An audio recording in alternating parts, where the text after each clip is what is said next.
Hey, Live It Out Inc. Today's encouragement comes from Isaiah 45:7. And let's go ahead and get into it. It reads, I create the light and make the darkness. I send good times and bad times. I, the Lord, am the one who does these things. Now, if you're reading this for the very first time and you're saying, I knew all the good things in my life come from God, now you're telling me that the bad things are coming from God too? No, or the evil things. In some your text may say evil. Moral evil does not come from God and his will. God has always been, as you know it, yesterday, today, and forevermore, good. God is good all the time, and all the time you fill in the blank. Okay, the evil that Isaiah is talking about in verse 7 is referring to calamities or disasters, misfortune, natural disasters. So not necessarily a evil that's going on in your life, a evil like a natural disaster or a calamity. So if you translate in the Hebrew text, evil is translated to calamity. If you translate good, it's translated to well-being. So I send well-being and calamity. All right. So I didn't come to talk about that. Go do some more research if you need more clarity, or get into a Bible teaching church is what I want to inspire you to do. But in this chapter, God is speaking to Cyrus. All right. King Cyrus, the Lord's chosen one.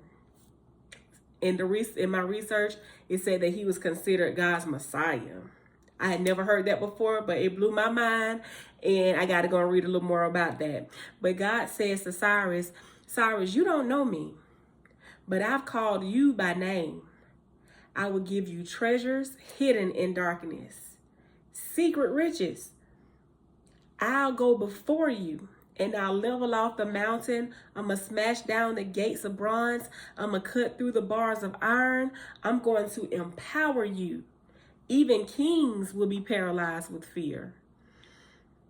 And I've called you by name for this work. He had a purpose. God had a purpose for Cyrus before he was even born.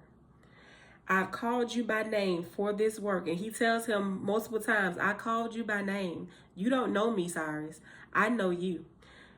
I've called you for this work for the sake of Jacob, my servant, and Israel, chosen one.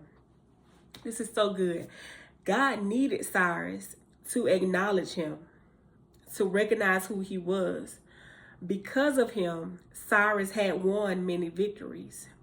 But as God keeps telling him, you don't know me.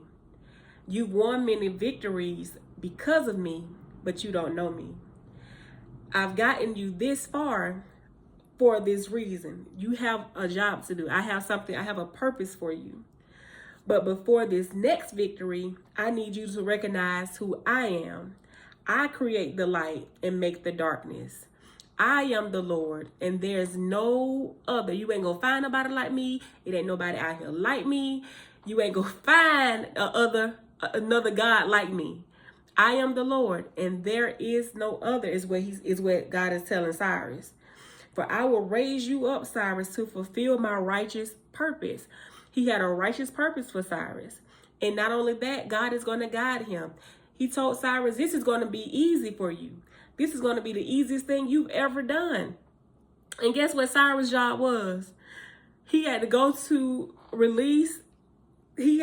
liberate the Jews from captivity. And God is saying, this is going to be easy for you.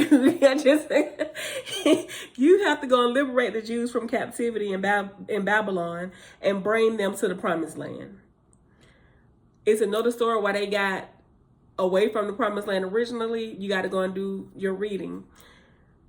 God said, I need you to liberate the Jews from Babylonians and bring them back to the promised land. And not only did he do it, God said he's going to do it and not ask for a reward. And why did God choose Cyrus? Cyrus not even of that religion. He's not even of that faith. He's not even an Israelite. He chose an outsider to go to release the Jews. My theory is because the Israelites probably would have been asking for something. God, what you gonna do for me? God is constantly rescuing the Israelites. But those are his chosen people. Those are his people. But he chose an outsider to do so in this case. And God is just telling Cyrus, I know you, Cyrus. I've been with you a long time. I knew you before you was born. I have a purpose for your life. And now I need for you to get to know who I am, because you are going to spread the good news of my righteousness and salvation to the world. So the first things first, you need to know that there is no other God like me. There is no one before me, no one after me. I am the Lord, and there is no other. I create the light and make the darkness. I send well-being in calamity. I'm in charge. I'm running the show. I'm the reason you won those past victories. Okay, so my encouragement for you today, live it out. I'm at 6 minutes, and I did not mean to do that. My encouragement for you today is to know that there is only one God, one name, that there is only one God, and there is no other. Period.